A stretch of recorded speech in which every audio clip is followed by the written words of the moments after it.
He's held a number of debates with atheists, secular agnostics, liberals, and all sorts, and his work involves explaining and demonstrating the rational argument, the Islamic position. So, without further ado, inshallah, we'll invite our esteemed brother Abdullah to the stage.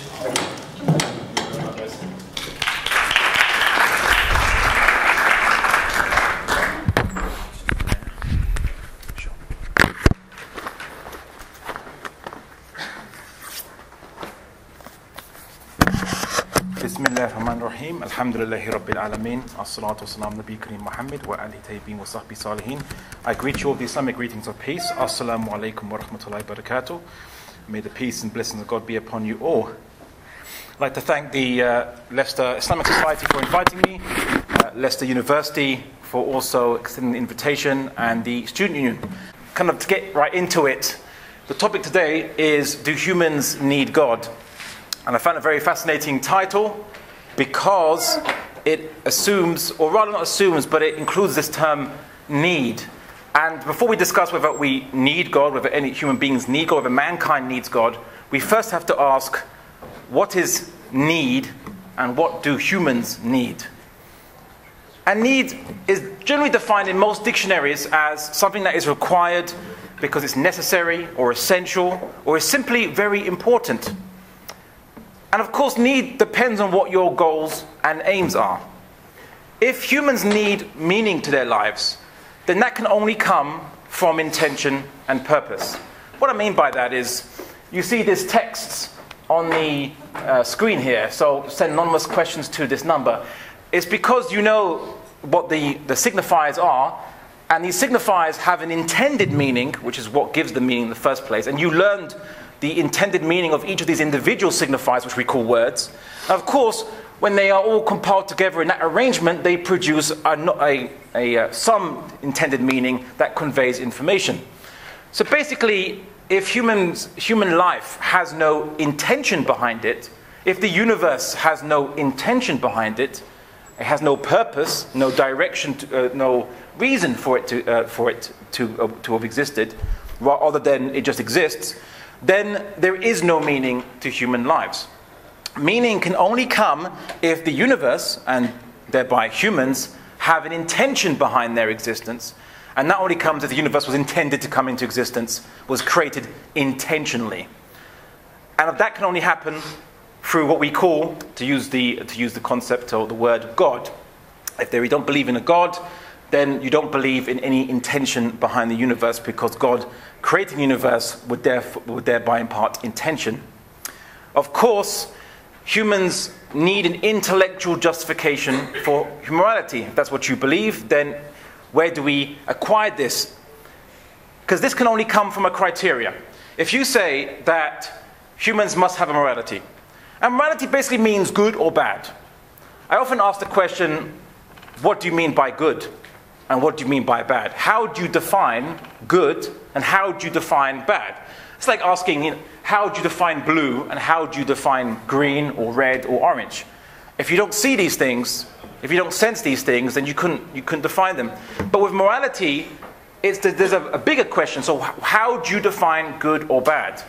If you define good or bad based on what you enjoy and what you don't enjoy, well, this is very subjective. This is very arbitrary, because we all differ as to what we think is good or bad. But ultimately, in the universe, is there actually good and bad? Can you find good and bad under the microscope or behind a telescope? You can't. What wavelength does good and bad follow on the electromagnetic spectrum? You can't find it. However, good and bad can only come from human purpose, because what's the difference between a good car and a bad car? Can anyone tell me? Good car, bad car. What's the difference? What makes a good car? Badge. Sorry? Badge. The badge. Clearly into designer labels there. What about more practical definitions of what's a good car? It works. Well, what do we mean by works? It takes you places. Okay, so a good car is a car that takes you places. What about a bad car? Sorry? A slow car. Okay. Anything else? maybe like a level of luxury. So a good car will be classed as one that's like, you know, has suspension, you know, you don't feel the bumps kind of thing. But a bad car is one where you can feel everything. Okay, but fundamentally, what makes a bad car? Something that doesn't run. Doesn't run. So fundamentally, a bad car is a car that doesn't run. You know, you could be given the best car with the best suspension, thick rims, the best label and badge, open up the bonnet, no engine. That's a bad car. I don't care what label you have on it. So good and bad can only be defined according to purpose. Because a car is defined as good and bad by whether it fulfills its purpose or not. So a car that was built to traverse distances and transport humans a distance is a good car because that's what we made it for. That's its intent. A bad car is a car that fails to fulfill that purpose. So this is a good and bad car. But if humans have no purpose, well, then there is no good and bad for humans. The only morality, if you want to deny purpose in the universe, the only morality in the universe is the possible and the impossible. That's the only morality the universe has if you deny purpose. So the only way that could be provided is if there is a purpose behind the universe, purpose behind us, and then a criteria of how we measure up to that purpose. That is an intellectually justified moral system. And what about a moral system that's consistent? So, okay, let's forget justifying morality from a cosmological perspective. What about morality that is just consistent, that you apply it and it always works, and there's always a motivation for human beings to follow it? Well, here's the problem. Because if you give morality, if you give a system of morality to any human being, what would make them want to follow it? There has to be a motivation for a human being to adopt any system of morality. So let's say, as most people do, self-interest or enlightened self-interest. Okay, that's fine. If you make personal convenience the motivation for morality, that's fine. But there's a little problem. You see, human beings tend to be a little mercurial, a little capricious. Personal convenience changes, and it changes on situation. And sometimes following the rules is not advantageous. And so also, what if you can break those rules and not get caught and get the advantages of breaking those rules? What is the motivation to keep those rules if you can get away with something and it is advantageous for you to do so, or disadvantageous for you to keep following the rules in areas where you can't be discovered or you won't be discovered? And here's the problem. If you make a god of human convenience, well, the god of human convenience giveth, and the god of human convenience taketh away when it's no longer convenient. And we'll get into that. Whereas, if you need a moral system which has a motivation for human beings to follow with hope that it will ultimately fulfill their interests in this life and the next, to require another life. If you want a moral system that is backed up by, which is unchanging, it is objective, and it's backed up by a force that is all watching and is scrupulously just, then you can only have there is no other substitute for the belief in God in this matter. I don't care how invasive you make the state, even if you put cameras in people's houses like George Orwell kind of discussed. Of course, and you can make an argument for that, which is, okay, domestic violence is bad. One single incident of domestic violence is one incident too much. So in order to guarantee that no domestic violence happens, why not put a camera or cameras in everyone's houses? Because surely we cannot live in a world where a single incident of domestic violence can happen unpunished, unnoticed. So you can make a justification from a purely materialist perspective if you're trying to make human beings motivated to always follow the law at all times. You need a more totalitarian state to do so. However, can you trust the state? Will the state always be just? Will the state always be impartial? Well, if the state is governed by humans, no. But with God, God can always be just, always be impartial, and can be merciful when it's appropriate. So without this belief in God, a God that can know everything, that's omniscient, that's all-powerful, as well as has the ability to punish and reward the smallest of actions, of which no action can escape, there is no other substitute for the concept of God in this. And of course, if humans didn't create ourselves, and if we exist in a universe that didn't create itself, and we cannot sustain ourselves, nor can a universe that didn't create itself sustain itself, if you think about it, then therefore our very existence and our continued existence and the existence of all things which are created depend on the sustenance of a creator. You might, if you don't want to follow any moral system, you don't want to believe in any kind of morality, you don't care if there's no purpose or meaning to life, you're going to be the most nihilist of nihilists and solipsist of solipsists, that's fine.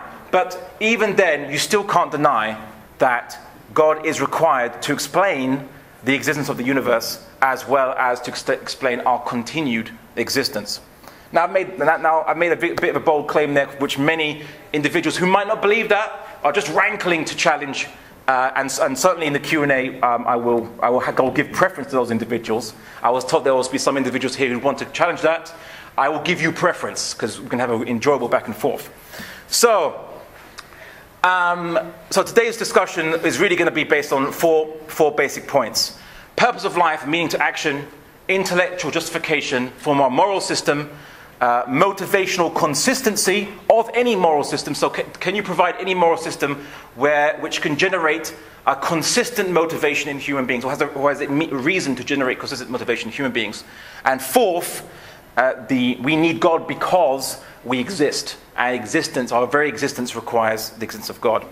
So, dealing with purpose of life and meaning behind us. Now, I've generally really explained that if the universe was created by some mechanical process, some mindless process that caused us to come into existence, then there is no intention behind the universe. Nothing, not intended, it's just cause and effect, right? And if there's just cause and effect, and there's no intention, well then, there's no meaning, rhyme, or reason to anything that happens in the universe. Now people say, are you saying to me now that floods and massacres and genocides and killing, these become not bad anymore and these become good things? I say, no, I don't say that at all. I merely say that if you remove intention, remove meaning, then there is no good and bad to any of these things. These things just exist, just happen. There is no basis to judge them, and there is no rhyme or reason or meaning behind these things. Now, of course, this really leads on and is connected to intellectual justification for a moral system, which is a moral system for it to have the ability to say, this is good, this is bad. It has to have be based on an assessment of human purpose, to then judge whether humans are following that purpose or humans are not following that purpose. So without that, you don't have any basis to justify morality in any way, other than, and this leads us to the next point, convenience or what is in the interest of an individual. And this is really where the main discourse is going to happen here today. So people say that, okay, maybe I can't justify why we should be good, why we should be bad, and we can't justify concepts such as equality cosmologically, and I explain that equality, right, as an idea. We believe it as an idea, we also believe in justice and so on and so forth, all these metaphysical concepts, as in metaphysical being not physical but about the physical. These are judgments about the physical, metaphysical. So if you believe in justice and you believe in equality, you believe in metaphysical concepts that don't exist outside of the human brain if you're viewing it as a materialist. But equality is a problem because you can't justify that, because all creatures on planet Earth, especially human beings, and all atoms and molecules and so on, they're not identical. They're not the same. Humans aren't all identical, aren't all the same. Different humans have different intellects, different intelligences, different strengths, physical strengths, weaknesses, susceptibility to disease, susceptibility to cancer or to viruses or bacteria. Humans differ. Different lung capacities, different abilities to withstand ultraviolet radiation, and so other human beings can produce vitamin D from a little bit of sunlight compared to others, depending on your skin type. So we vary, we differ. So then the argument is, really, if we all differ in nature, and in nature, stronger animals generally survive and generally are able to hunt weaker animals if they are, predator and prey relationships are involved there, then where do you get the idea of equality from? Where does it exist? Because humans aren't identical. Even the Greek philosophers said that you should treat identical things identically, but non-identical things non-identically. And that was the Greek concept of equality. And that's why they justified what we would consider to be a lot of unequal practices in their time, in the ancient Greek time. So if you don't have a basis to justify equality, if you can't say we're all equal in worth in the eyes of God, then you have no basis to justify equality at all whatsoever. You can be a pure meritocrat. That's fine. If anyone who makes the grade into a certain job or position, they should be allowed to do so. Okay, that's great. But if they don't make the grade, then too bad. And you could then argue, okay, well, why do we separate or segregate the Olympics, or gender segregate sports? That's not fair. Aren't we all equal? Shouldn't we all compete on an equal playing field? All humans on a purely meritocratic playing field? No. And they say, oh no, because currently in Western culture, maybe in 100 years' time, the West might do that. But in Western culture, there's some acknowledgement that there's a difference, and it would be unfair because biology would discriminate and so on. That's the main reason why they don't allow different sexes to compete on the same playing field for the Olympics and so on in sports. So these are the kind of the issues here. But if you don't believe in equality, so if you don't believe in God, you don't believe that in any higher value than the material world isn't equal. It isn't identical. Some people say, maybe we're all equally human, and that is the basis for value. That might be a counter-argument that you might hear. Oh, we're all equally human, therefore we should all basically have the same equality. Well, that's actually arbitrary, because I could say that we're all equally matter like this chair, but does it mean that the chair now has an equality with us? You're picking one aspect of any matter and saying that, well, this is going to be the basis to determine equality. And equally human, what does that even mean anyway? You have to define human beings first. And of course, that might lead to eugenics, if you might say human beings defined as X, Y, and Z such. Or they have to have, they're not disabled, or they have a particular ethnic group, or a particular eye color or hair color. Where does it end? Where does it end? So there is no basis, unless you believe in religion, and you believe that all humans have equal human souls in the eyes of God, at least initially, because obviously the righteous, those who choose to be righteous will be better than those who choose not to be righteous. However, if you don't believe in a soul and you don't believe in God, you have no basis to justify the idea of equality. But getting back to motivational consistency, so that's the next discussion, or point number 3. Can we generate a moral system that does not require God, but produces a consistent motivation to follow that morality? Well, let's look at it. So the argument is that humans, the enlightened human being, wouldn't want to live in an anarchic society with no rules. And so humans will create a society under some kind of a social contract that we all live together and we all follow these rules, because following the rules is better than just killing each other and survival of the fittest. So there goes the argument. So that people would not want to break the rules, because to break the rules would be to bring down the very society they depend on to survive. This is the argument. It's an argument for secularism, or some kind of secular argument which they believe don't require God.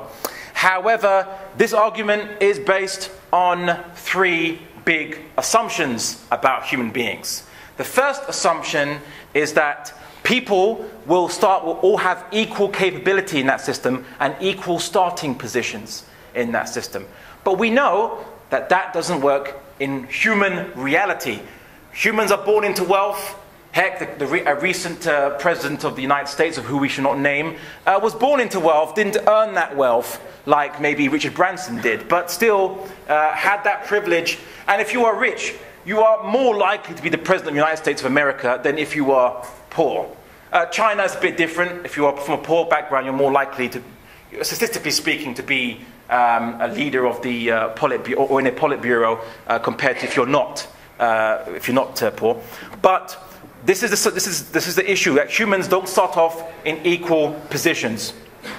So then, why would people want to follow the rules if they're playing a game which is unequally stacked against them? I'll get back to that in a second. The second assumption is that people believe, the belief that people will, that the rules themselves would never get in the way of people's interests. So that there's the assumption that making these rules will never get in the way of people's interests. But what if they do? What if people want to cheat or use shortcuts when they're confident that nobody is looking? What if following the rules doesn't make you rich? And breaking those rules, being a drug dealer, is more lucrative than staying as a boring chemistry teacher who has to look after a child who's disabled. This is the Breaking Bad plot, of course. How could you argue against Heisenberg? How could you argue against was it Walter White, if I remember the name correctly, that he shouldn't engage in drug dealing or in making crystal meth? How could you argue against that when, if he looks at his life, he realizes that staying as a chemistry teacher, he couldn't pay for his cancer treatments. He might not be able to look after a disabled son or leave anything behind if he passes away. How could you argue against him that to enter into crystal meth business is a bad idea? You couldn't. If he was clever and successful, and if he believes he's clever and successful, you couldn't argue against it. Now, some people might say that, well, you could argue that there's risk in that. There is risk. And maybe the risk of getting caught will stop people from doing that. And maybe it might deter many people. But they forget one thing. Our ancestors had to engage in risk to hunt for food. Human ancestors, every time they might have left their village or their town, they could have been mauled by a big cat or by any particular, or bitten by a snake or a spider or a whole number of things, depending on which geographical location you're in, or attacked by raiders or highwaymen, or a whole number of, or lost at sea. Our ancestors took risks to get material gain. So if that's the case, then how could you expect humans whose ancestors took risks to get material gain not to suddenly stop taking risks to get material gain, when clearly there is material gain to be gotten? And of course, the third and biggest assumption, the belief that breaking the rules would somehow destroy that society. It doesn't. Most crime will happen in human societies without the society collapsing due to people committing theft. If you commit theft, murder, or what have you, the entire society wouldn't collapse just because you broke the law, you individually broke the law. Of course, the argument is, well, if we all broke the law and we all did that, then surely society would collapse. Well, yes, but in practice, the majority of people won't do that. And of course, those who have an incentive to break the law always imagine themselves maybe to be more clever than the rest of society, or reasonably certain that they might not get caught. So then where is your motivation if you might not get caught? And some of these breaking the rules are not just, everyone always goes to murder and rape and so on as the most egregious rules. There are smaller rules that people break, that you'll probably break. When you finish your university, you're going to be applying for jobs, I should hope. Or maybe start your own business, that's better maybe. But if you apply for a job, many of you are going to, well, to use a Blairite concept, sex up your CVs. You're going to, your resumes. You're going to maybe do a bit of a slight remix on the CV and resume. And why is that? It's because you know you're competing with everyone else who's also doing that, for the most part. So many people, they tend to overinflate the importance of one of their previous jobs, or they exaggerate here and there, or they claim that working for their Uncle Bob in the garage was being a consultant. They will exaggerate these things because these small breakings of the rules don't bring society down. People say it's a victimless crime. Of course, people also can commit fraud without necessarily having to kill anybody or to rape anyone. People commit fraud, people try to do, cyber attacks and cyber hacking to extract money and so on, a whole number of things that people do. Of course, there's also another issue. People can also legally abuse the system without getting caught. So many stockbrokers and others like to gamble on subprime loans. Remember that in 2008, they gambled on subprime loans, offering it to very poor people who they knew most likely probably couldn't be able to pay it back, and it led to a catastrophe. It led to the bailing out of the banks. The banks got away with it scot-free, but everyone else had to pay the price in that. So where is the incentive to the bank to not do that anymore? There is no incentive for them to not do that anymore, because that's the system. They just game it, as they say. You game the system to your own advantage. Find the loopholes and exploit it, because, well, you're not going to bring society down by doing so. And of course, there are other issues that, when I mentioned we start from different positions, people misunderstand the cause of oppression and the cause of people hating each other. You see, no one, it's not some kind of Shakespearean villain like from Othello, who you had Iago just happens to hate Othello and just wants to be vindictive against Othello and does really nasty things to him. That doesn't really happen in real life, or in the comic book villains, right? It doesn't really happen in real life. Everyone generally justifies what they do. Every criminal act is justified according to the interests of the villain or the perceived circumstances. So, for example, let's use a more commonplace problem. So, some people, have you ever met someone and for some unknown reason they just happen to dislike you? For some unknown reason. Everyone's looking at each other. What are you touching fists for? It's like, that's our game, that's what we do. Well, they just happen to hate people. Hey, I've noticed this. So, if you see someone who's very rich or came from a rich family, people tend to hate these people as toffs. They say in English slang, oh, these people are toffs, they're arrogant, whatever. They make these assumptions about these people. And I've seen it with, for some women, they look at each other and they start hating each other for no reason in some cases, because, oh, that woman looks better than me in one thing, and then they imagine that the person being arrogant about it and flaunting it, and it's like, oh, it's not fair, how comes she looks like that and I don't, or she has really nice eyes and I don't, or a whole number of things. Where does that all come down from? Where does that come from? Ultimately, it's, in a way, the belief in equality, or a kind of materialist understanding of equality. Why is that? If all humans are equal, how comes then some humans tend to have something more or better than what you might have? That's not fair.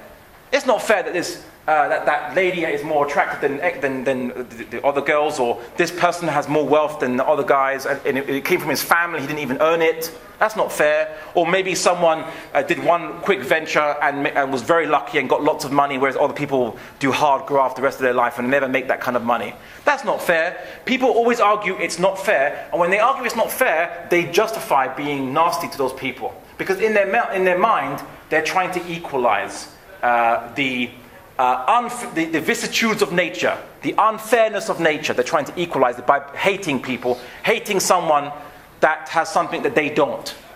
And that's from equality. That's from the idea, a materialist conception of equality.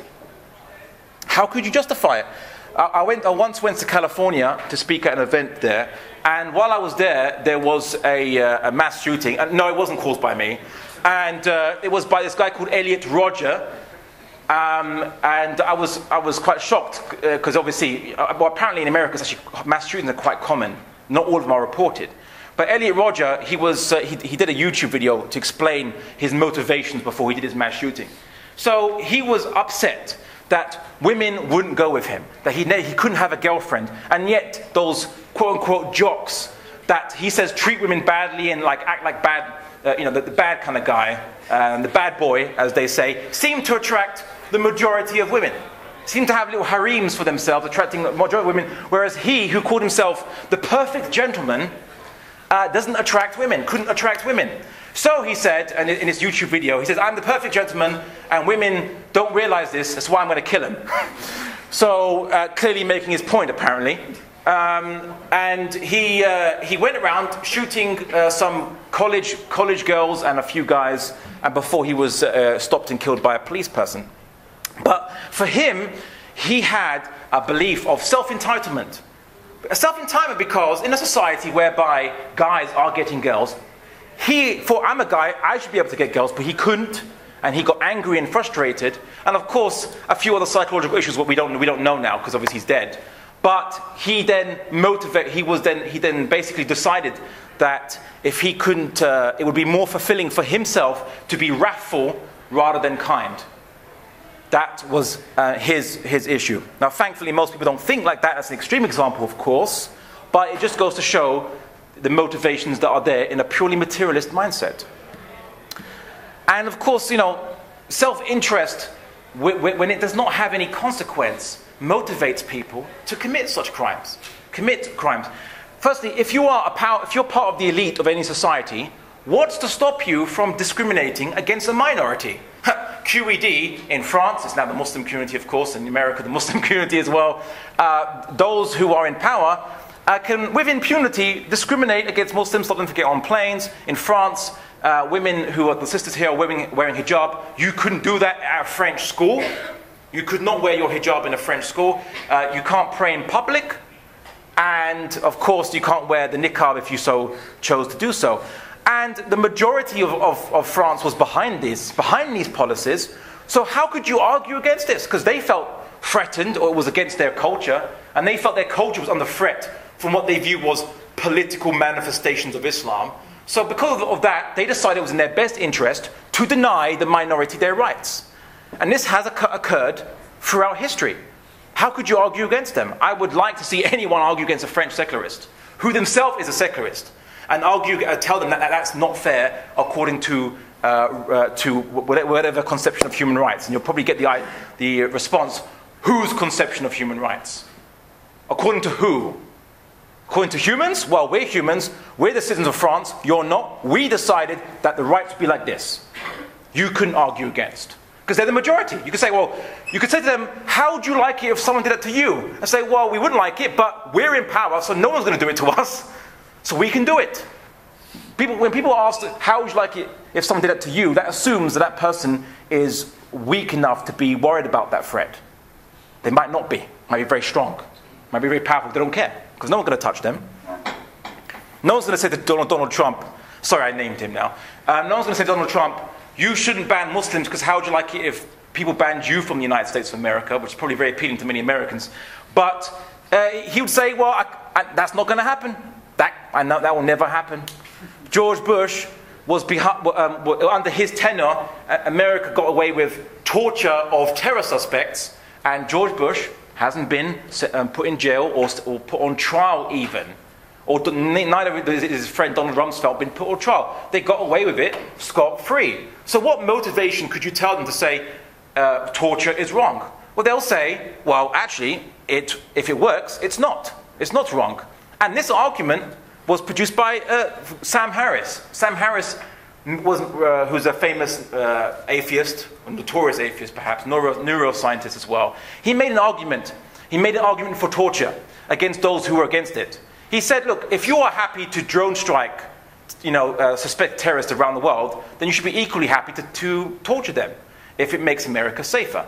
And then he produced an argument called the ticking time bomb experiment. He said, what if I said, he argued that if you tortured one person to find out the location of a bomb, it would save 1,000 people.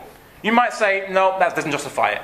He said, okay, what if I raise it to 10,000 people? And if you still say, no, that's still not acceptable, then he argued, what if I raise it to 100,000 people? Or 1 million people? Or 10 million people? He said soon, even the most diehard moralist would waver in those statistics. So his argument was that it's just how much or which proportion are you going to basically accept that torture might be allowed if it's going to save life. And of course, the debate about torture, from both sides, the majority discourse was whether it works or not. Not that it is morally wrong, and whether it works, whether it saves millions of people's lives, should be irrelevant to the consideration that it's against the rights of human beings. No, of course not, because why is that? Morality, if you, in a material universe, in a materialistic perspective, morality is meant to serve human interests. So if it's no longer in our material interest to follow any moral rule, you can dispense with it. Why not? According to utilitarianism, should be allowed to. And utilitarianism replaced natural rights theory, the idea that humans have a natural right to liberty and so on. And then the atheists argued, obviously, David Hume and many others argued, well, natural rights. So Jeremy Bentham said that natural rights, the idea of natural rights is nonsense on stilts, basically. What rights? What, nature gives you rights? What, you're in a desert island? The lions and tigers and bears, if they were all living on a desert island, of course, would they respect your right to life? I don't think so. I don't think so at all. Nature doesn't care about your natural rights. So where do they come from? Well, they're only humanly constructed. And if they're humanly constructed, it will be according to human interests, then they can be taken away if it's in human interests. And of course, and here's one of the biggest injustices which will happen under an idea of a morality based on human self-interest, and the idea that we'll make a society where we'll follow rules and we'll follow these rules, society won't collapse, and that's in all our interest. Okay, what about other societies?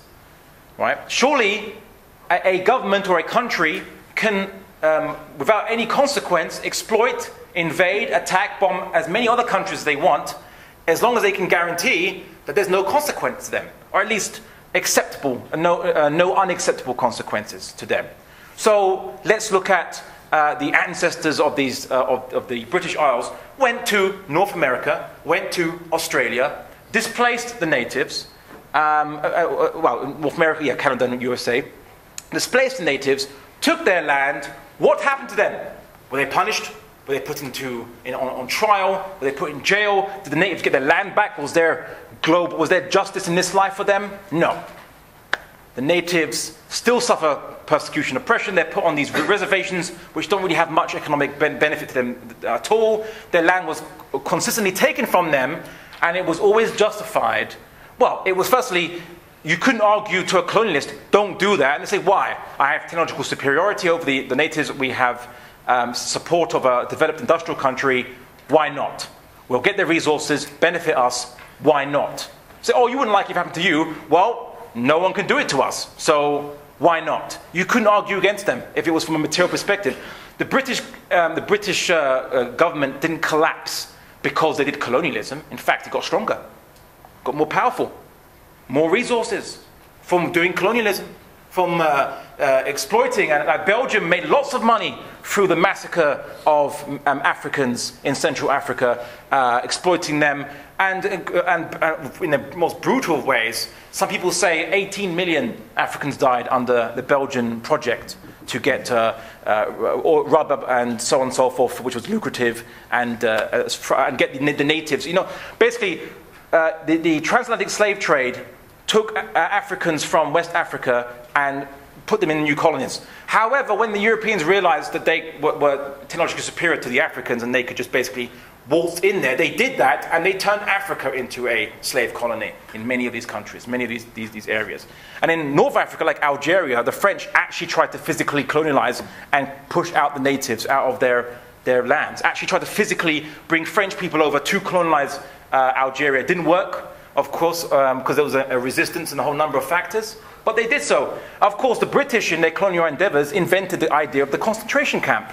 Wasn't the Germans, it was the British in South Africa who invented the idea. They put Boer civilians.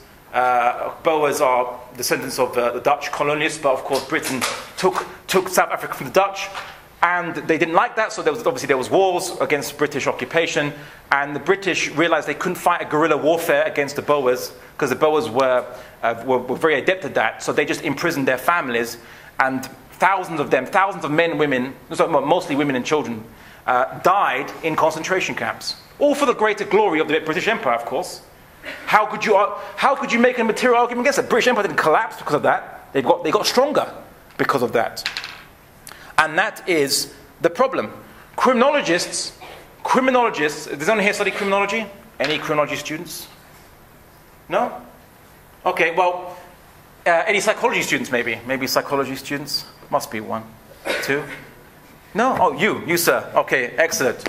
You must have heard, perhaps in your studies, of what they call rational choice theory. The idea that people are motivated by rational choices considering their circumstances. And in that, criminals make a choice to commit criminal acts as a rational choice. They weigh the risk and the benefits outweigh the risks enough, and they go ahead to do the action because it's in their interests. What argument could you make? As the saying goes, it's only a crime if you get caught. There's also another adage, which is rules are made to be broken, but that's also an issue. Of course, some people say, at least with the most egregious crimes like murder and rape and so on and so forth, surely people's natural empathy would stop them from doing that. You know, humans have empathy. What about their natural empathy? Maybe that will stop people from doing that. That'd be a motivation. That's great. That's great. And it does. Stops most people from doing those nasty things. However, what could you say to sociopaths or psychopaths? Those who don't have empathy. Who will sleep at night just as soundly after committing a murder as if they gave candy to a child. Sleep just as soundly. How could you argue against them? What argument would you have for someone who has no empathy? You couldn't produce an argument. And these are for the most egregious crimes. Of course, most of what I discussed are smaller crimes or crimes committed by what was at the time normal people, as Hannah Arendt talked about the banality of evil. Said that at the time of Nazi Germany, as well as the British Empire, as well as during the slave trade, average people, quote unquote, from that society were engaged in those kinds of actions. Average people, not psychopaths or sociopaths in the sense of those who are just a fringe element of society, but it was actually the mainstream society was doing these very nasty things or approving of these things.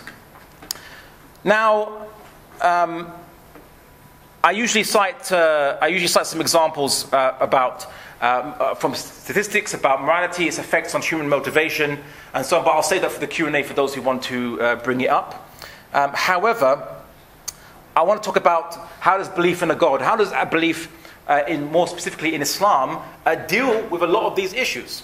Well, first and foremost, we see that in Islam there's a concept called rizq. Any Muslim knows what I'm talking about. Rizq. With rizq is a concept that whatever you earn, however you work, whatever you do, you earn a set amount. God has put for you a set amount of wealth, money, what have you, resources that you will make. Now, it doesn't mean that you do nothing, because Islam commands that you must obviously engage in pursuing your work, pursuing the good. But whether you did something good or bad, whether you pursue resources and interests and whatever, using good methods or bad methods, God has promised you the same amount of resource that you will get. The same amount of money and wealth and whatever you were interested in to pursue. Now, to an atheist or someone who doesn't believe in that, obviously, that they would reject that concept. They'll say it's just your faith. However, it's the faith that a person will never increase the wealth they'll get in their life by doing bad things, which is something that is a motivation against doing bad things, because a Muslim knows they wouldn't increase their wealth. They couldn't increase their wealth. All the wealth they were destined to get by doing a bad thing. So might as well just stick to doing good things, you'll get the same amount of wealth. You'll get the same amount. We also see that in the Quran, it talks about God has made people in different ranks to test them by what they received. And what that means is that those who are born into families with wealth, for example, or those who are born as geniuses, they were geniuses, or what have you, whatever positive blessing or aspect that they get, they will be expected to do more with that. They will expect it to have responsibility to those who don't. So those who have more wealth are going to be asked about on their judgment what they did to alleviate poverty and help those who didn't have that wealth. Yeah, those who were more intelligent will be asked how did they use that intelligence that they were given to help those who didn't have that level of intelligence. How did they use it in the best of ways? And in all things, and if those who are either handsome or beautiful or what have you, will be asked whether they didn't succumb to being arrogant about this and flaunting it in public, but whether they saved it for their spouses, as a good thing for their spouse, and they resisted the temptation to flaunt it. You know what they say, if you got it, flaunt it. Did they resist it? Did they resist these things? Every single benefit or advantage God gives you, there will be a commensurate responsibility. So ultimately, there is a balance. To those who are given more will be expected. To those given less will be expected by God. This actually gives a lot of ease to the believer, because he knows, or she knows, that whatever they don't have is less of a burden on the day of judgment for them. And those who have it will are tested more than those who don't have, who haven't been given any of these things. So we see this.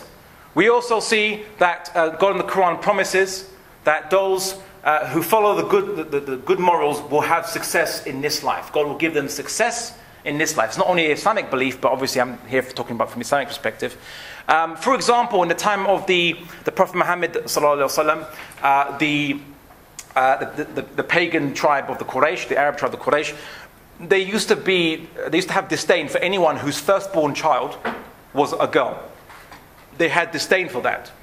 It was viewed as a bit of a shame. You know, if you are a person meant to be of great lineage, they expect that that person's firstborn would be a male to inherit and will be strong and so on and so forth, which caused many of the Quraysh to kill their firstborn child if their firstborn happens to be female. And of course, they expect that males would produce and supply the family with work and also with physical protection. So males were more valued at that time. However, the Quran refuted this argument and said, do not kill your daughters for fear of want. God will provide for you and for them. So as a Muslim, we had a motivation to rid ourselves of this backward, pagan mentality of the 7th century Arabia. And instead, the Quran talks about those fathers who they only have children who are female, and if they are happy with this, God will forgive their sins and admit them into paradise. It reversed it. It told Muslims to be happy about this, to be happy to have females. And if all your children are females and you are happy with this, then God will forgive your sins and enter you into paradise. This is the discussion. Now, if you think that doesn't apply in a materialistic society, surely in a materialistic society they wouldn't have any motivation to disdain having females. Well, just look at India and China. We see there's a lot of problems currently with female infanticide in those countries. And these countries are very secular. China is certainly very secular. And the problem was based on a kind of very materialistic logic, which is that if your poor families couldn't afford to keep females who they thought wouldn't work or couldn't work or what have you, or wouldn't be as economically productive as males, so they would kill female infants or have abortions in that sense, and prefer males. And this obviously Islam completely refuted and actually gave motivation to go against that very sick practices and very sick mentality. Also, what about helping your enemies? According to a materialist perspective, how is it in your interest to help your enemies? Your enemies are against you. Those who don't like you, those who hate you, why would you help them? Or why would you refrain yourself from bad-mouthing them when they're bad-mouthing you? How would you deal that as a materialist? You couldn't argue against to a materialist to say, help your enemies, be nice to your enemies, because they don't like their enemies. Why would they do that? But we see in the Quran it says, and not equal are the good deed and the bad, and repel evil by that deed which is better, and thereupon the one whom between you and him is enmity will become as though he was a devoted friend. Another verse the Quran says, let them pardon and overlook. Would you not love for God to forgive you? God is forgiving and merciful. We also see the motivation to not have punishments which that require so much evidence that they punish innocent people. You could argue that in a country or state, it's better to have a punishment system that makes sure we capture all criminals, even if that means some innocents will be accidentally caught in the net. Whereas the Prophet Muhammad ﷺ said, verily it is better for the leader to make a mistake forgiving the criminal than for him to make a mistake punishing the innocent. So we see these metaphysical motivations to do what you think is actually counterintuitive. It's counterintuitive to a materialist. Why would you not get jealous about someone who has more than you? Why not undermine them to teach them a lesson about equality? Why not do so? Why actually help someone who hates you and is bad-mouthing you? Why would you keep silent in the face of someone bad-mouthing you? Why not equally disrupt their reputation, undermine their reputation, in order that people don't have credence to what they're slandering you with, so that people don't believe them anymore? Of course, that's materialistic thinking. but you need to be told, you need to believe that doing those things are bad, and that God will give you eventual justice, that following the rules will give you eventual success in this life and the next, that you should forgive others so that you may be forgiven in the hereafter, your sins. Without this, there is no antidote to materialistic motivation to commit crime. And I'll conclude with also the discussion on do we need God to exist? And this is the final point. Do we need God to exist? I'd argue that we do. And how is that? It's because people say, if you make a very bold claim, you need a very bold evidence. You need evidence that's extraordinary. So extraordinary claim, extraordinary evidence. The onus is upon you to provide proof that God exists. Some people argue proof God doesn't exist, which I think is not a very good argument. The real argument is really that there is a burden of proof, the burden to explain why the universe exists rather than nothing. Now, the argument might be, okay, well, the universe exists, it just exists, accept it, what have you. Why ask further questions? Well, I should say, I don't have that blind faith. I want to question, I want to analyze. Of course, the universe has rules and laws, and it has a finite existence, has limits, and so on and so forth. All these, it has matter and energy to certain proportions. They interact with certain regularities, which we call laws. So we want to ask, why do these things exist in a certain proportion that they do? And generally, there's two arguments. Either something created them that way, deliberately, or something just made them mindlessly. Now, in order to explain the Anthropic Principle, which is the noticing by physicists or astrophysicists, that the laws of the universe are so finely tuned to allow life to exist in this universe. In order to counter that, the argument was invented of the multiverse theory, which was that there is something making an infinite variety of universes, infinite amount of universes of every particular possible combination, that inevitably you're going to get our universe that allows life. Well, there's a little problem with that. Firstly, why is this thing making universes? Still hasn't been explained.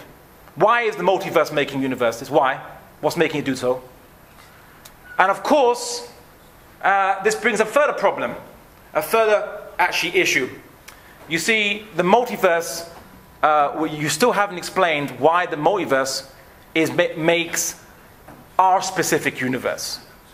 Like, are you saying, okay, rolling the dice, yeah? It's a roll of the dice every universe. All right, it's great. Who's rolling the dice? What's rolling the dice? And what determined the dice result? Still a problem there.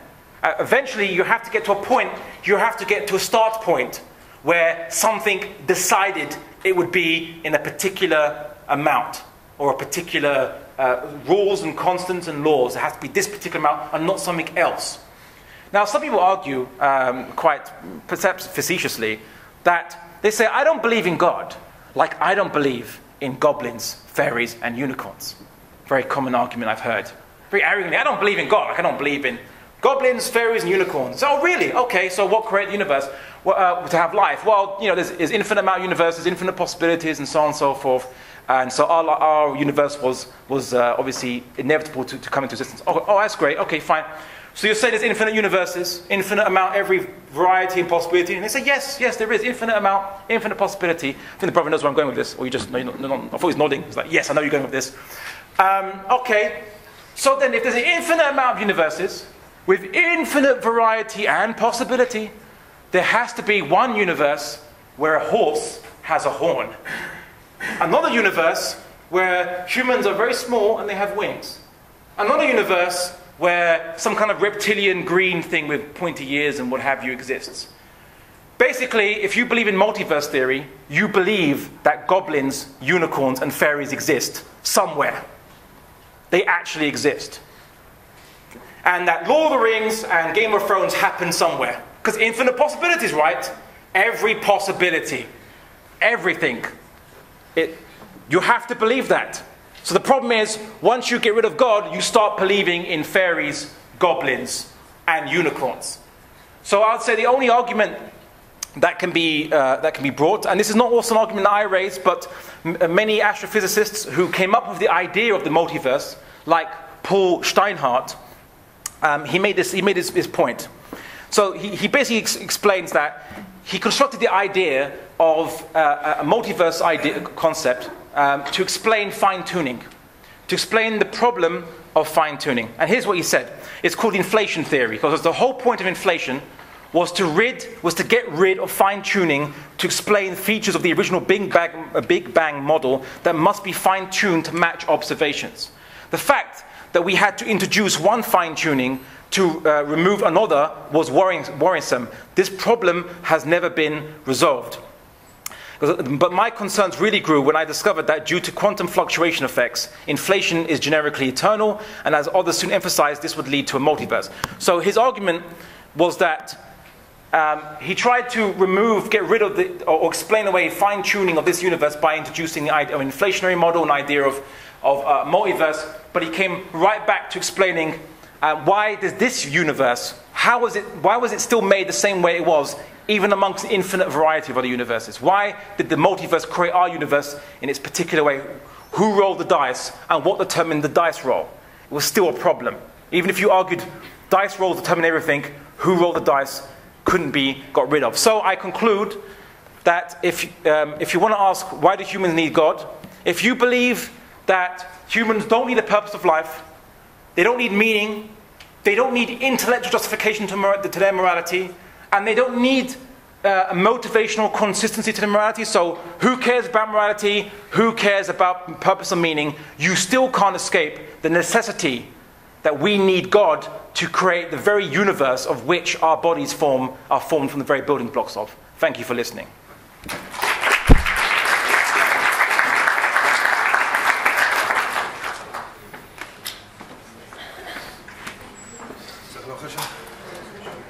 We'll go straight to Q&A. Yeah, we'll take some from the phone and some from the crowd, inshallah. Okay, guys, like we said, please keep questions respectful. You can ask anything, just word it in the right way. We'll start with the floor, and then we'll go on to take questions from the phone. So, does anyone have a question? Questions, comments, or contentions. I give special priority to contentions. Okay. Maybe not. We'll start with the phone then. Okay, Sheikh. So, I've got the question. If there is an all-loving God, why is there suffering? Why are people born in this world only to live a life of agony and pain? Okay. So the argument is, if there's an all-loving God, why is there suffering and pain? And this is really underpinned by a massive assumption. That human purpose is somehow to have unlimited, unremitting, and infinite pleasure in this universe. That's the assumption. It's an assumption that was really born during the rise of liberalism as a philosophy. And liberalism that states that the purpose of human beings is the pursuit of happiness, and happiness is defined as constant satisfaction of the senses, as John Locke would put it, and as Thomas Hobbes would also put it. So, now, out of this assumption, they came to this assumption that the purpose of humans was to pursue happiness via constant satisfaction of their instincts and their drives. And when they saw that the universe, they believed in God, but when they saw the universe didn't fit that assumption, they didn't say, maybe our assumption's wrong. No. Many of those left Christianity became atheists and said, no, God must not exist. Say, wait a second. If your assumption's wrong and it doesn't fit the universe, then, so if you make an assumption, it doesn't fit the universe, your assumption is false. It's wrong. I'd say that humans exist in a world which has pleasure and pain. We have nerves. Nerves in our bodies transmit pleasure and pain. Our brains can assimilate and understand pleasure and pain. That which made us, intended us to have those two sides of our existence. So the real question is, what is pleasure and pain about? Why do we have these motivational sensations? We know that just looking at biology or nature, that you get pain which is meant to avert you from something bad, and pleasure to encourage you to something which, let's say, might superficially appeal to some particular sensation or sense. So we know that even from looking at the material world, that pain and pleasure are meant to motivate you to something else. They're meant to drive you to something else. Thanks for coming. Cheers. think I scared them out the room. I'm not that scary, mostly. So if we can conclude that biological creatures exist with pain and pleasure in order to motivate them to fulfill reproduction, survival, and so on and so forth, then why not, on the grander scheme of things, God creating pain and pleasure in human experience for us to attain a higher purpose? And that higher purpose would be to worship God, whether it's convenient or inconvenient. If people didn't suffer, where is the motivation or the test for humans to actually help those people who are suffering? Right? If disease doesn't exist, then where is the test for those people who don't have disease to find cures to help those who do? Or where, if unfortunately people who might suffer from diseases and their parents are worried for them, where is a test for good parents if children didn't get sick, for example? Where is a test? So God created all these things for a higher reason, a higher purpose. And if they didn't exist, then there would be no test. No test for you to choose to do what God ordained for us, what is our purpose, what is good, rather than do what is bad because it's not convenient anymore. So if there wasn't inconvenience, there wouldn't be any tests. So if you think that God is somehow not loving because there's pain and pleasure in this universe, then you don't understand God, and you don't understand this universe, and you don't understand human reality. Because surely this God is loving, which is why He gives us the opportunity to be tested, for us to do good and be rewarded. And of course, people say God is all loving, which makes an assumption that God could only love and could never obviously punish those who do bad. Obviously, if something is all loving, it couldn't punish those who are rapists and murderers. They couldn't, because it's all loving, right? So we don't say all loving. This is let's say non-Islamic description. God is loving. He loves those who do good. He loves those who intend good. Those who want to do bad, kill, oppress, and so on. Then He doesn't love those people that do that. That's what the Quran says. It's what the Old Testament says as well. Despite what you might hear from some evangelical Christian angles, the Old Testament says this, and it's clearly the nature of this is also discussed in the New Testament too. But that's a different discussion, which I'm not going to go into. But pain and pleasure just indicate that we have a higher purpose than just gorging our bellies and getting infinite pleasure and satisfaction. Any other questions, comments, or criticisms? Any questions from the floor? I think I've cowed them into silence. Oh, is this sister there? Yes. So great speech. Thank you for that. And please take this as I'm engaging with your logic rather than a critique. Please. So the topic of the talk was why do we need God? Yeah. But why did you choose to answer it from an ontology based basically on Western notions like equality? Even when you chose to interpret rizq, you went for earnings rather than the idea of blessing, which is kind of, in my opinion, closer to rizq. And then you ended by that we need a God because we wouldn't exist if we do not believe in a God. But then no, if God didn't exist, we wouldn't exist, is what I said. Yeah, sorry, that's what I meant. But I can use the same argument that you use for the minorities. Like Trump can basically tell you I exist and I'm not an unbeliever, and I'm an unbeliever. So it's kind of like your logic is kind of stuck in notions that are basically based on an ontology that doesn't work for the idea of Rabb al-Alameen. It is an idea that's basically not built on the same notions that you have chose to defend the existence of God.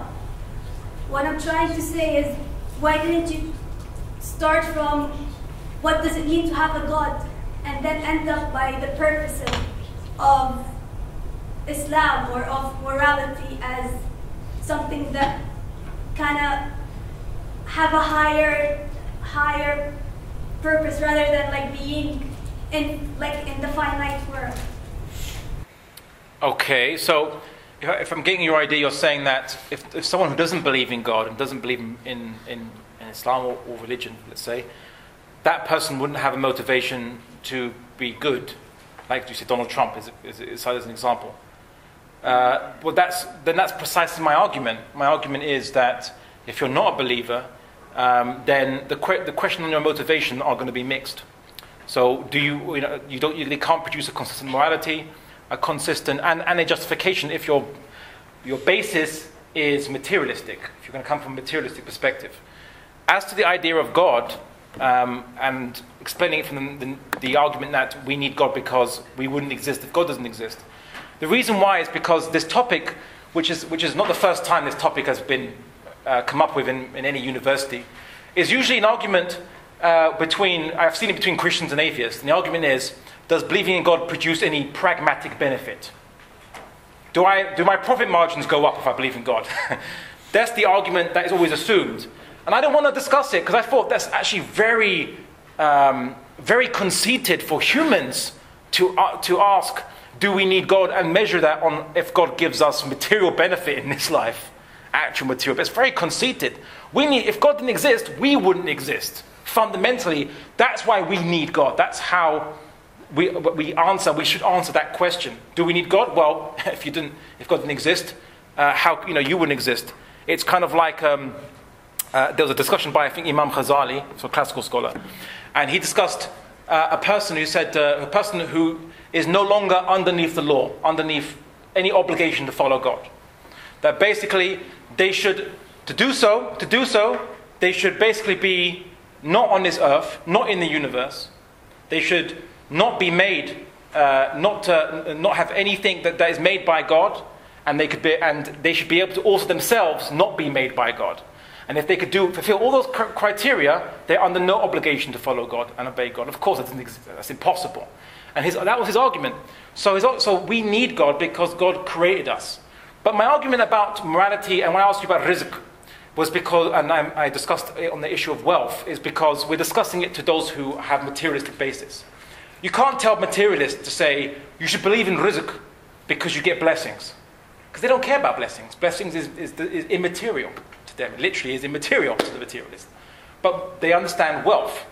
And they understand the motivation to steal or to, let's say, game the stock exchanges to make money.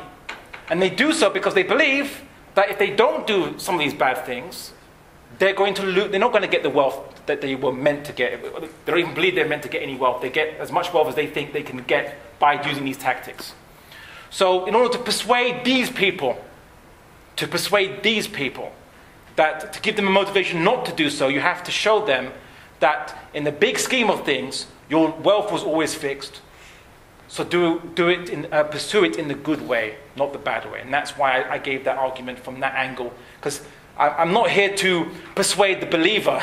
I'm here to persuade those who don't believe.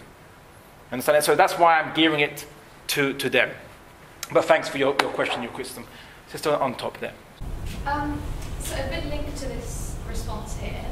I wanted to ask you about, this might turn into a long answer, the idea of, you introduced this idea of destiny, that you get what is written for you. But then, does that not go against the idea of reward? And if you do good, you're rewarded for doing good? Okay, so this is really what they call a qada wal qadar argument, which is why do you have any choice in your actions? Or does God just compel you like a robot to what have you? And this is a very big philosophical discussion within Islamic discourse throughout centuries. And I suppose I couldn't really argue from one position or another without breaking my no madhab preference rule, which I can't. I'm madhab neutral in my public discussion, so I can't. Madhab, for those who don't want any non-Muslims here, means school of thought, so I can't argue from any school of thought. But what I would argue is this, maybe from a rational perspective, which I think all schools of thought would agree on, which is we can't really comprehend how God sustains, how an infinite thing sustains the finite, how the finite exists. What does free will mean and choice? How, these things are not, you can't find them in the universe. You can't detect these things. While I would concede that neuroscience has shown, and actually I would say has actually confirmed the Islamic perspective, that most of what you believe is choice is really just calculations in your mind. However, tests, when your mind tells you one thing and your heart tells you something else, that allows you to have free will. Because you have now two choices. You have two motivations that tug you in two directions. Which is why I believe God gives tests. Tests are the means by which God gives you the ability to manifest free will.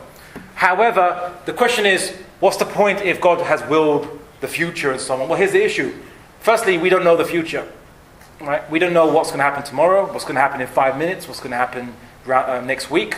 So, as far as we're concerned, as far as humans, from the human perspective, it's undecided. Right? But God, who sees the full picture because He created it, is telling us that whatever you did, whether you did good or bad, you still got the same amount. Because He could know and could figure from the beginning of the universe everything in the right way, in the right proportions, such that if you had chosen to follow the good methods, you would have received the same reward as choosing the bad methods. So He knows the bigger picture, but we can't see that because our perspective of this bigger picture is very small and very finite, and it's stuck in time. And we don't see the causality, the ripples of all our actions. We don't see all of them, but God does. Of course, if you want a more specific answer, or a more philosophical answer, one could argue that God's knowledge is infinite, it's unlimited. He knows what you would do if you truly had the same free will that He does. So He brings about the choice that you would have made if you truly had free will like Him. But because we're not like Him, we're finite creatures, we don't have God's free will. God's free will is not compelled by anything. Whereas our free will is limited to cause and effect. So we need to have choices to make any decision. So God knows which choice we would make because His knowledge is not limited by time or space or anything. He knows what we would make, and He allows us to make that choice that He knows we would make. So in a way, we depend on Him to make a choice, but at the same time, He never compelled you to make one choice or the other. He just allowed you to bring that choice into fruition.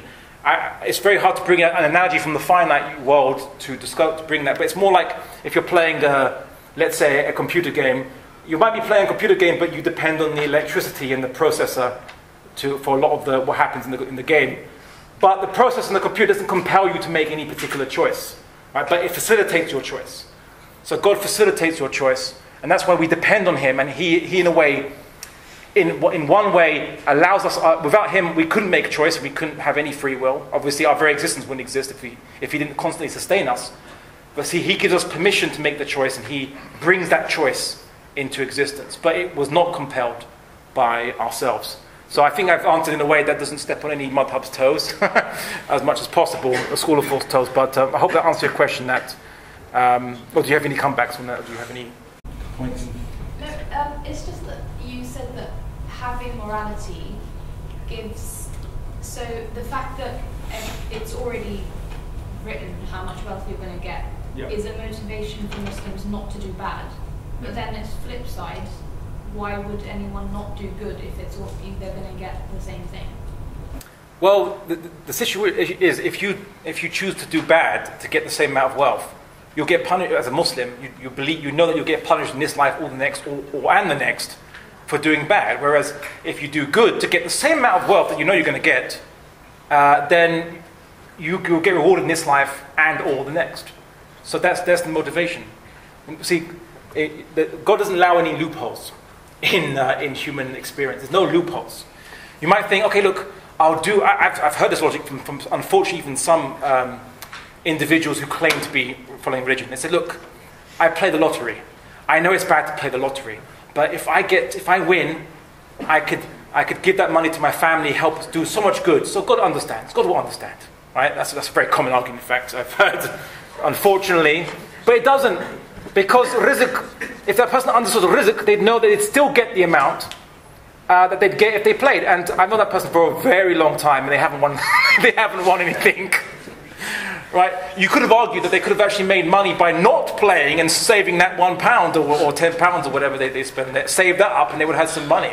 You know, that's guaranteed to win if you don't play. You understand? So that's the motivation there. is that why do a bad thing to get something that you'd get anyway, doing a good thing, and face the consequence of doing it when you do the bad thing? Why do so? When you'd get the same reward anyway, why take the, not even take the risk, why just take the punishment for getting something that you would have got it, doing it good, avoiding the punishment? I'll take the next question from the phone, and we'll come back to the floor in a second. So 2 questions are kind of related. Is there an argument for an entity other than a monotheistic God that could sustain a universe such as ours? Why is it only a monotheistic God that we're talking about? And a linked question. The title of today's talk is Do We Need Allah? Or do we need God? Yeah. Is there any argument for Allah specifically, or could this apply to any other Christian God or a Jewish God or any other God? Well, a lot of my arguments I've brought from Islamic texts. And I would concede, to be fair to any Christians here, I can't visibly identify any Christian, but any Christians or Jews here, that in their text there is similar.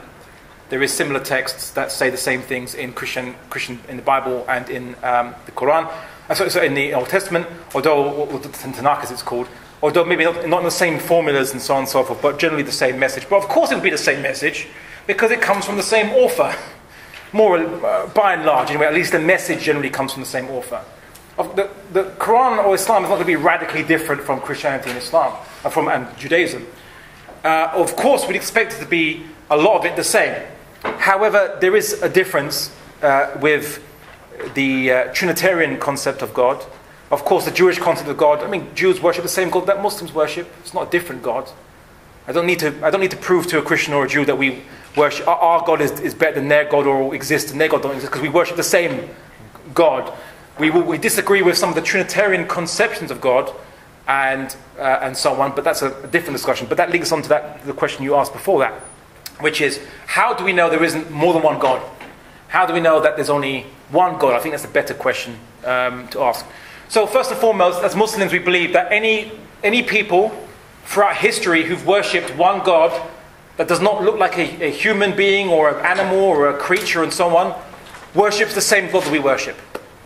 And the people that do so are called the Hunafa. They are the rightly inclined individuals. Throughout history, the monotheists throughout history. At the time of the Prophet Muhammad, before his prophethood, there was an individual who worshipped one God, rejected polytheism, and he was viewed as he was asked about to the Prophet Muhammad sallallahu alaihi wasallam, and on the Day of Judgment he was basically going to be described that he would come as an ummah of one, a believing people, but only one, consisting of only one person, because he didn't have access to revelation, or at least to Islam, but he believed in only one God and didn't associate partners or anthropomorphize God, and so he worshipped the same God that we worship, and he wouldn't have to fear on the Day of Judgment because he followed what his mind took him to. And this really brings to the point, how do we know? And it's very simple. If you believe that God is infinite and unlimited, has no limits, infinite, and that he made all things, how could he share anything with another God? Because a second God would limit the power of God. And of course it would also bring the question, why is there 2 gods or 3 gods? Why 2 or 3 or 4? Where does this number come from? Because we know, rationally speaking, that if there's more than one of something, they had a common origin, or they were made by something else. If there's more than one, it was made by something else. So then there'd be a higher God. And what you find in most polytheism concepts is there's always a head God, or a higher God, or a first God. Ancient Greece, it was Kronos, who actually made Zeus, and then Zeus imprisoned him for some reason. Ra in ancient Egypt, I believe it is Brahman in the Hindu concept, and then all the other gods are meant to be manifestations or avatars of Brahman, but there's different conceptions of Hinduism and so on and so forth. So you always see that there's a head God who made the multiple other gods. But in Islam, and I think in anyone who kind of uses the rational kind of critique of this, or just looks at this, is that if you believe God's infinite, he can't share his power with anyone else because he'd be finite, he'd be limited. And the Quran has a great argument it makes to Trinitarian Christians, all due respect to any Christians here, of course, which is that who would be in the least of power if God was to destroy Jesus, Mary, and the entire world? who would have the least power in that conflict, that clash? It would be Jesus, Mary, and the entire world would have the least of power. Because God has no limitations of what he can do. No limits. So if there's more than one God, it would bring to mind the question, who made the second God, third, fourth, and in that particular number? And if there was more than one God, God wouldn't be God. God would be limited by the other God. And then, of course, the question is, if it's limited, then what made it? What made those limitations in that particular way? So, if God is unlimited, he can be the only one. And that's the only rational argument the only rational conclusion you can come to. And how we know that can only be the case, and you don't need revelation for that. You don't need revelation for this. You don't need the Bible, the Tanakh, which is the Old Testament, or the Quran, to know this, to come to this yourself. You don't need it. Which is why, I suppose, the Quran expects mankind to already know this, and won't take excuses on the Day of Judgment for those people who should have known better. And those people say, no, we just follow what our parents were on. That's not an acceptable excuse. Because you should have used your mind and come to the rational understanding that there's only one God, and God doesn't look like a creature and doesn't share his power with other gods. So that would be my response to that question. Gentleman at the front. So you answered polytheism really well. What about a monotheistic deist God? Okay, so the judgment says, what about a monotheistic deist God? Deism, for those who don't know, is basically a God who creates the universe and then leaves it to his own devices. It creates it like a wind-up doll and then lets it walk by itself and doesn't care. Well, there are the other conceptions of that. Maybe God does create the universe and made all the laws and things and so on, but doesn't care about us in particular. Because the universe is big, we are a speck on top of a speck on top of circling a speck in the cosmic size of things. Our sun is pretty small as a star compared to some of the stars that are available out there, red giants and what have you. So, why would God be concerned about us? So I'm going to answer that in reverse order. Well, firstly, when people ask, well, God made the universe, all right, fine, but why would he care about us? We're just a small, tiny speck in the universe. Why would he care about us? This makes the assumption that God's attention span or his knowledge is limited and finite. That he needs secretaries, or MPs to represent different areas of the universe and ultimately relate to him information. Which, I might add, is that the assumption behind a lot of polytheistic religions. That you can't, the head God, he's too distant from us. He's too distant. We need to worship these intercessors who will be the intermediaries between us and God, because God's too distant for us. He wouldn't know, he wouldn't care about my issues. I have to worship my local representative idol, my local rep, and the electoral bar or whatever, right? It makes the assumption that God is limited and his knowledge is limited, and he wouldn't intimately know, to an infinite degree, the smallest and tiniest speck of matter, which one could argue is to the degree of Planck time and Planck space. It's a physics term.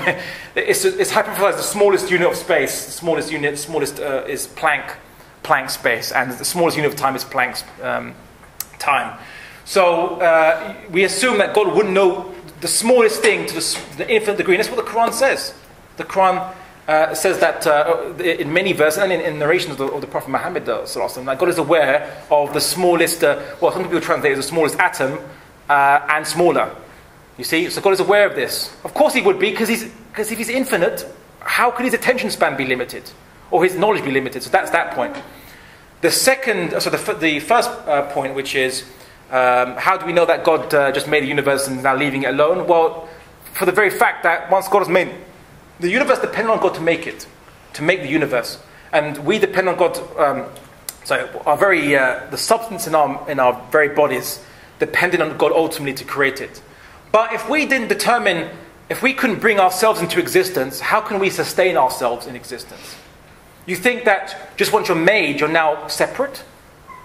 Because what's the smallest unit of matter? The smallest unit, or even forget about the smallest unit of energy. The smallest quanta of energy. Okay, what's that made out of? Because if you say there's an infinite, it goes to an infinite smaller degree of matter. Well, if it goes for infinity, it wouldn't exist. At some point, there has to be a point where it stops, some people say, and a point where this is what it is. And the question is, well, what's giving that its attributes, its characteristics? What is defining that? What is giving that existence? Maintaining it? What is it? Right? So I would say that we need God to sustain us. And the fact that we haven't popped out of existence means that God is sustaining us till this very point in time. So the issue is God hasn't left us alone because we still need Him to exist. So He's still supplying the sustenance of our very existence.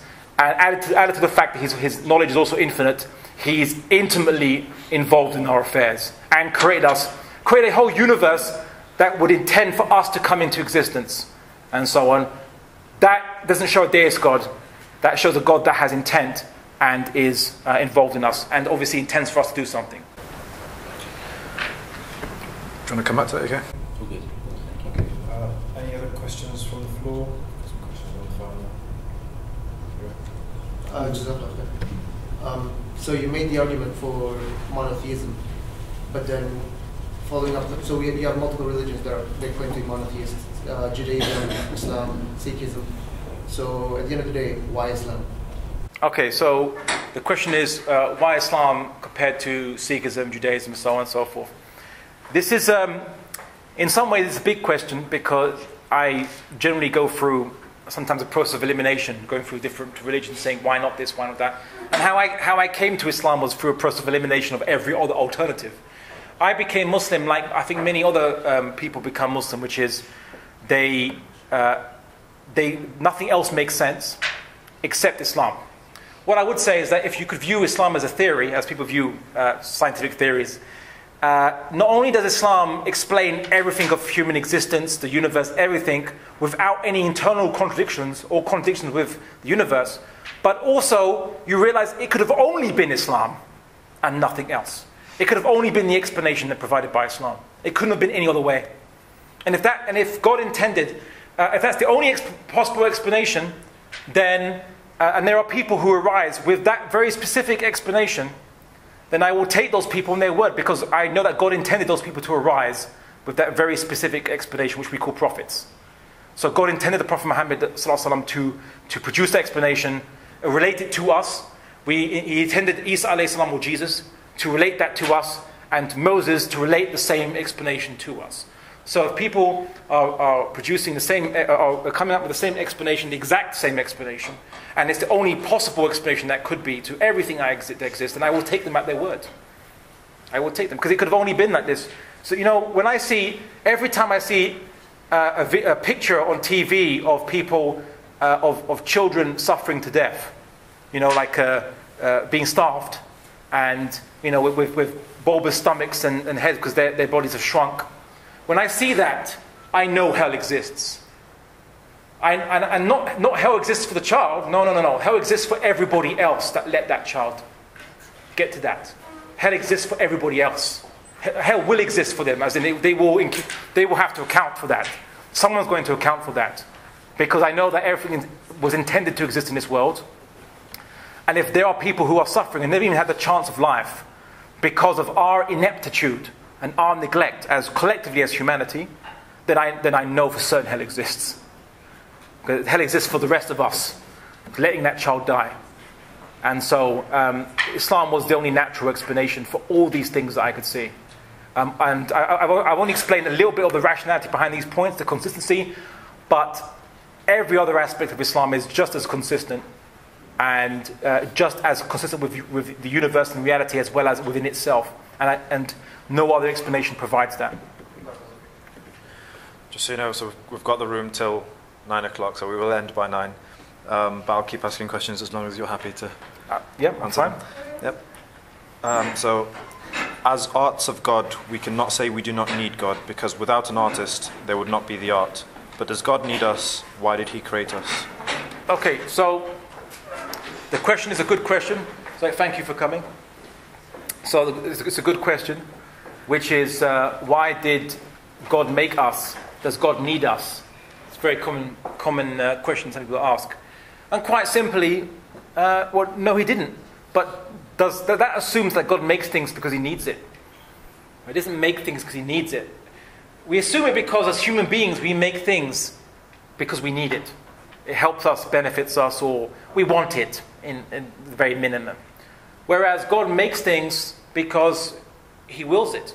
And people find it hard to understand because we understand other finite beings with a model of psychology that something has a motivation and they make an action to fulfill that motivation. So there's something behind the choice. There's a pre-existing motivating factor that individual has to choose and decide how to fulfill it. But if God is the first cause, is the beginner of all things, then there is nothing behind him. There's nothing previous to God motivating God to do anything. So quite literally, when I say God has the truest free will, God's free will is real free will because he's not compelled to do anything, nor is he motivated to do anything by any unchangeable nature or what have you. He decided to do it because he decided to do it, quite literally from zero, from nothing. He decided to make the universe and decided to make us and decided to make a universe of finite things. And if you think about it, what does the universe indicate? The first thing that the universe points to. Anyone? What do you think is the main and primary thing that the creation of a universe points to? What is it evidence of? Sorry? Evidence of life? Well, so before life on Earth, there was no. Well, before, let's say, the first 2 seconds of the Big Bang, there was no life. So what was it still an evidence of? Assuming the Big Bang is correct, of course. But Creation. Sorry? Creation. Creation by who? Creator. By Creator. The universe fundamentally is evidence of the Creator. Well, forget whether it is life or not, or humans or not. Fundamentally, every atom that exists is evidence of the Creator. So all we can argue is that God intended that. God willed that. And that's it. And so we are part of this universe. And we too must be evidences of the Creator. Must be referring back. Must be worshipping Him. Because that's what the fundamental building blocks of our very bodies are. They bear evidence to the Creator.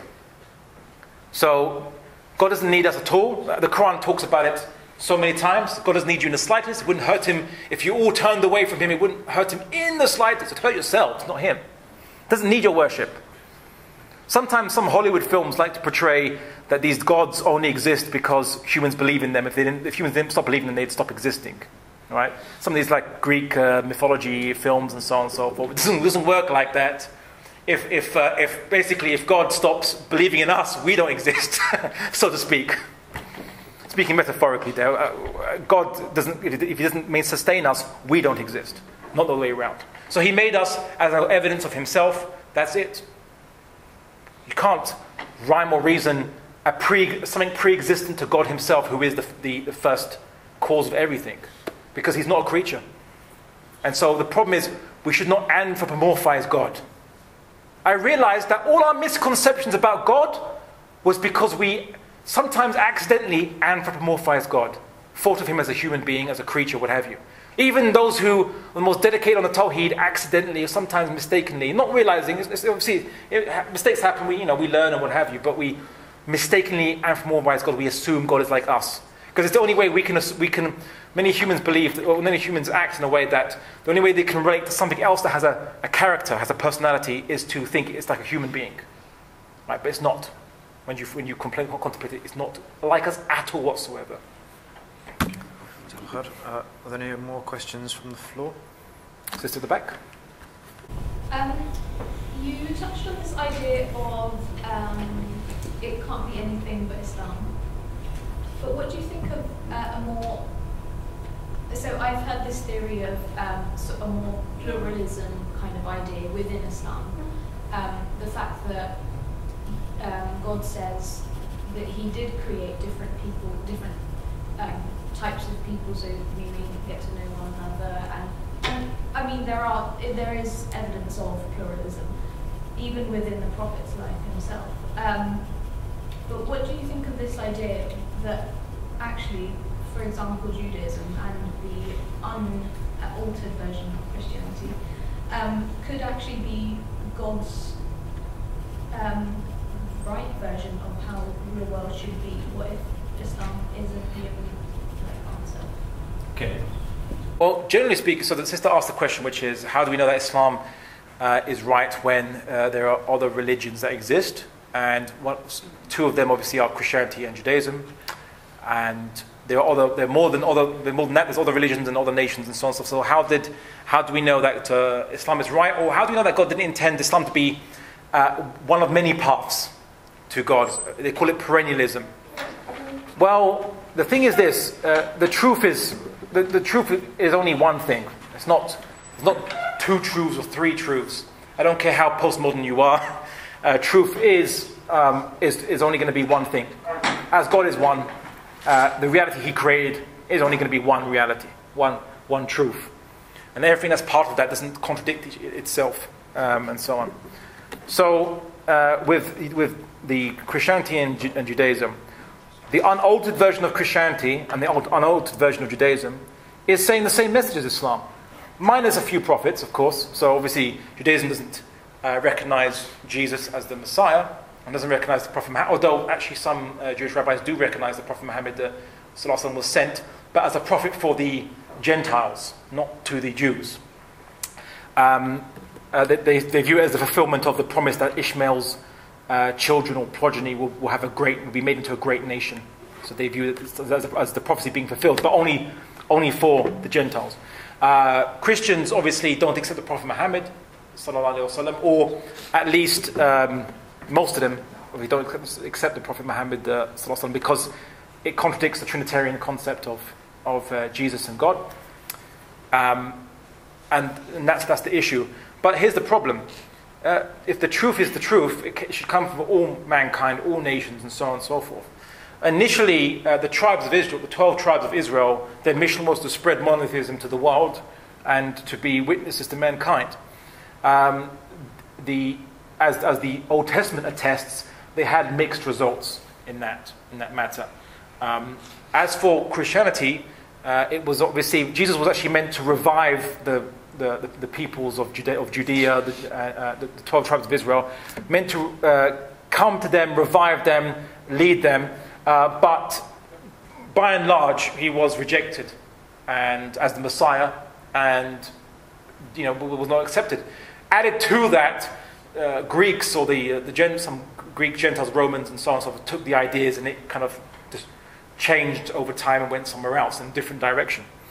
So Islam views itself as it's more universal than Judaism. Judaism is very specifically for the 12 tribes of Israel. So Islam views itself as for all mankind. And as for Christianity, well, Islam views itself as rectifying the distortions that happened in Christianity, and distortions of the message of Jesus. It comes to actually reaffirm what he said, right? Reaffirm and to reiterate this. So the reason why not Judaism is because it's too provincial in terms of its objective, and not Christianity because it distorted the message. So Islam, in a way, has come to rectify those things and make a universalist message that should be followed and believed by all mankind and not one specific tribe. Now, to be fair, because I want to have to be fair and objective about this, is that in Judaism there is the concept of the Noahide Laws, which is that all Gentiles or non-Jews should be at the very minimum under the laws of Noah. The minimum laws of Noah, which I might add Muslims fulfill. We tick all those boxes, including halal meat is also not eating meat that is carrion, meat that still has blood in it. That's also one of the Noahide laws. So as Muslims, we're actually fulfilling the Noahide laws there. But we believe that those laws are very small. Surely non-Jews should have more detail, more sophistication, a full complexity of guidance, not just very small amount of 7 laws, I think it is, only 7 laws. So Islam is a broader, universal message, reiterating the same message, but this time for all mankind, for everyone to follow, and everyone can adopt, not just 12 tribes of Israel. And of course, Christianity was actually meant only for the tribes of Israel, but it got taken by Romans and Greeks, and the message got distorted, and we have what we have today. So Islam came as rectifying that. So that's why I say it's Islam rather than Judaism and Christianity. Although, if you lived during the time of Jesus, obviously you follow Jesus. If you live during the time of Moses, you follow Moses. I think we'll take the last one. I'll take it from the phone. This is a little bit different topic. Okay. Sounds ominous. It's not too bad. How could the rising Islamophobia in the West negatively impact organizational behavior, foreign and domestic trade, and any general business exchange globally? I think someone's got an essay question and they want me to inadvertently answer it for them. It's like, okay, it's due in tomorrow or whatever. Abdullah can help me. So how does Islamophobia affect organizational behavior? That's is it multiple choice or? 10,000 words is what they need. Yeah. Okay. Yeah. Preferably written. Okay. So rising in the West, negative impact foreign and domestic trade and general business exchange globally. So that's a lecture in of itself. All I'll say is Islamophobia and the West. Well, I make 2 points about this. Just 2 points, which is the West has had a history of having issues or prejudice against certain minority groups. So people often think that in the 20th century, it was only Germany that had issues with Jews, that were anti-Semitic. It wasn't only Germany. England, France, United States, strong anti-Semitism against Jews. From 1890, it started to become more significant, all the way to 1940s. There was an interesting book I read called The Roots of Hate. I forget now the name of the author. It'll come to me in a second. And he looked at the newspaper articles at the time, and he kind of did a statistical analysis looking at what newspapers were producing the most frequent negative articles about Jews at the time. And he looked at all the newspapers, this is from 1890 to 1940. And he determined that one of the newspaper producing, out of the selection that he was looked at, the selection that they looked at, the newspaper producing the most frequent negative articles against Jews, and he measured the German newspapers and compared to British newspapers and French and what have you, was a British newspaper. Not even the leading German newspaper produced the most frequent amount of negative articles. It was at the time a leading English newspaper, which Daily Mail, which produced more negative articles, articles that he judged to be negative against Jews than the leading German newspaper at the time. Henry Ford, the industrialist, everyone knows Henry Ford, industrialist. He wrote a unfortunately best-selling book called The International Jew, which talked about Jews are trying to take over the West. They have a different law, different religion, different customs. They are attacking Gentile women and what have you, rape and all this stuff. The same arguments you hear today from Islamophobes, you heard argued in America, in England, in France. Again, we don't even need to go discuss Germany. I'm just going to talk about England, France, and United States. Just those countries. Anti-Semitism was rife during Europe at that time. And prior to that, the previous minority that was discriminated against by mostly Protestant countries was Catholics, with the same arguments. Same arguments. You can't trust Catholics. They want to take over our country, impose their law, the canon law as it's called. They only have loyalty to a pope. They don't have loyalty to the government of the land. And in England, it was particularly nasty. They couldn't get positions of government. They had to take an oath. They had to publicly disavow the pope, which is part of their belief to believe in.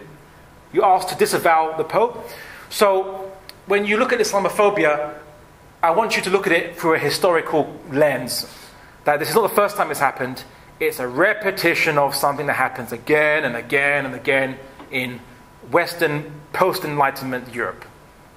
The second point is that Islam, more than any other religion or belief, you could argue maybe Judaism, the West has had historical issues with from its very foundations. So from the beliefs about Christianity, the beliefs on Christianity and New Testament, where obviously Jews are portrayed negatively, was used by many Christians, were used to evoke very anti-Semitic and hateful rhetoric against Jews and perspective towards Jews. When Muslims came to Spain, came to Islamic Iberia at the time, wasn't called Spain. Well, it's Iberia anyway. They actually encountered that the Jews were being persecuted by Christians when the Muslims first came to Spain. That's why Jews helped Muslims, again, because Muslims didn't persecute Jews, and they saw with Muslims a kind of liberation that they wouldn't have got under the laws, the very, very discriminatory laws that they were under during medieval Iberia, under Christian Iberia. So, from the get-go, this has been in European psyche. And of course, Islam, well, you could argue that modern Europe, or even the West, that views itself as the West, is actually, in a way, the product of Islam, but not in the way you think. Okay, you could say the Renaissance was due to contact with Islamic technology and development and learning. Yeah, that's true. But the West identified itself as one collective whole during the Crusades.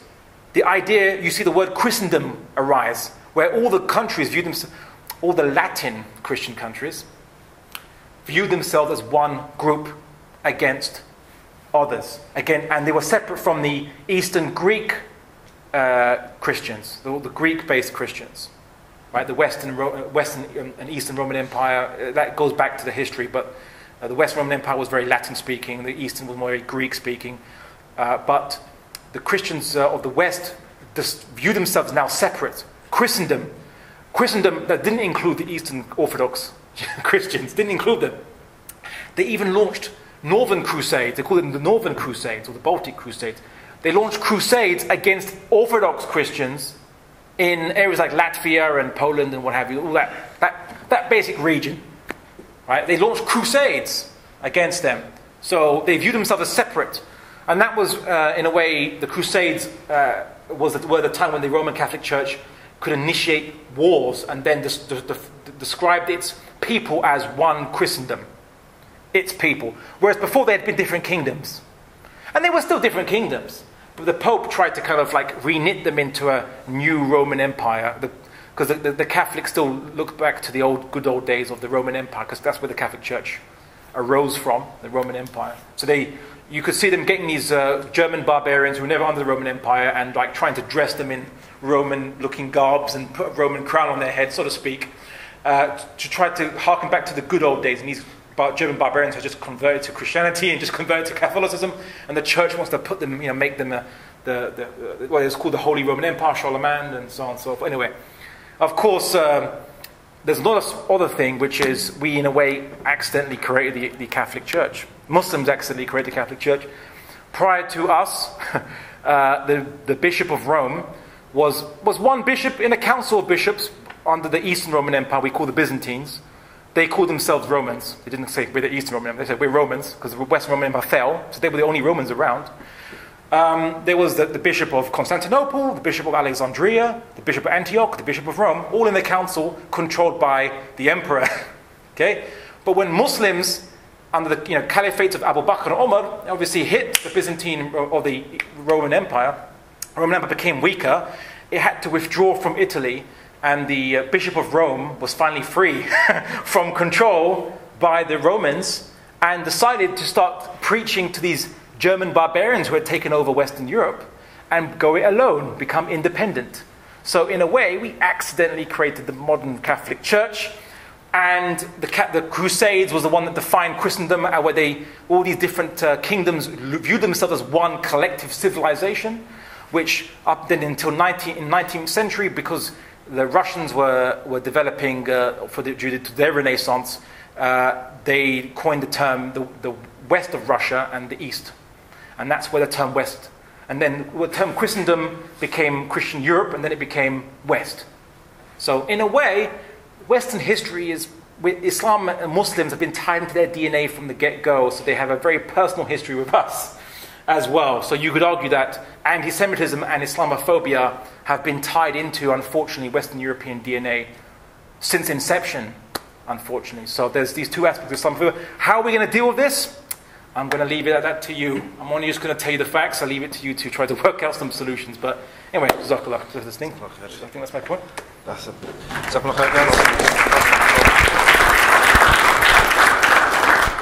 We will end there, inshallah.